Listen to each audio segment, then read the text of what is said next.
சிறகடிக்க ஆசை சீரியல்ல இன்னைக்கு காலையில நம்ம மீனா ஏந்திரிக்கிறாங்க.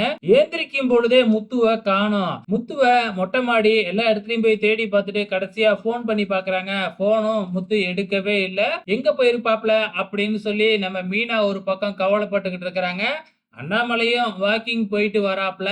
அப்ப அண்ணாமலை கிட்ட கேட்டு பார்க்குறாங்க. நானும் பார்க்கலையே. ஒருவேளை காலையிலேயே அவனுக்கு சவாரி வந்திருக்கும். அதனால சொல்லிக்காம போயிருப்பான் அப்படின்னு சொல்றாப்ல. எந்த டைம் போனாலும் என்கிட்ட சொல்லாம போக மாட்டாரு அப்படின்னு நம்ம மீனா சொல்லி பார்க்குறாங்க. ரொம்பவுமே கவலையில இருக்காங்க. அந்த நேரம் பார்த்து நம்ம விஜயா வேறயா வந்து காலையில சாப்பிடுறதுக்கு என்ன செய்ற? அப்படின்னு சொல்லி மீனா கிட்ட பிரச்சனை பண்ணிக்கிட்டு இருக்கிறாங்க.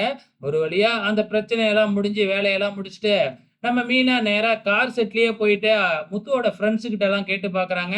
அவங்களும் இங்கலாம் வரவே இல்லையேம்மா! அப்படின்னு சொல்லிடுறாங்க. இதனால நம்ம மீனாவுக்கு இன்னும் கவலை அதிகமாகிட்டு இருக்கு. இதெல்லாம் ஒரு பக்கம் நடந்துகிட்டு இருக்கிறப்ப, நம்ம விஜயா ஃப்ரெண்டோட வீட்டுக்கு போறாங்க. அங்க என்னடான்னா, நம்ம விஜயாவோட அந்த ஃபோட்டோவ வச்சு, அந்த அம்மா வந்து பூஜை பண்ணிக்கிட்டு இருக்கு. இத பார்த்து நம்ம விஜயாவுக்கு பயங்கர கோவம் வந்துருச்சு. "ஏய் ஏய்! இந்த ஃபோட்டோவெல்லாம் கும்பிடாதடி! இந்த ஃபோட்டோவ நல்லா பாரு" அப்படின்னு சொல்லி பார்க்க சொல்றாங்க. அப்புறம் தான் அவங்களுக்கே தெரியுது, அது விஜயா தான் அப்படின்னு சொல்லிட்டு. ஸோ, அதுக்கப்புறம் அந்த ஃபோட்டோவ தூக்கி போட்டுட்டு, அதுக்கப்புறம் நம்ம மனோஜ் இப்ப ரூ. 3,00,00,000 ஒரு பீச் ஹவுஸ் வாங்க போறாப்ல இல்லையா?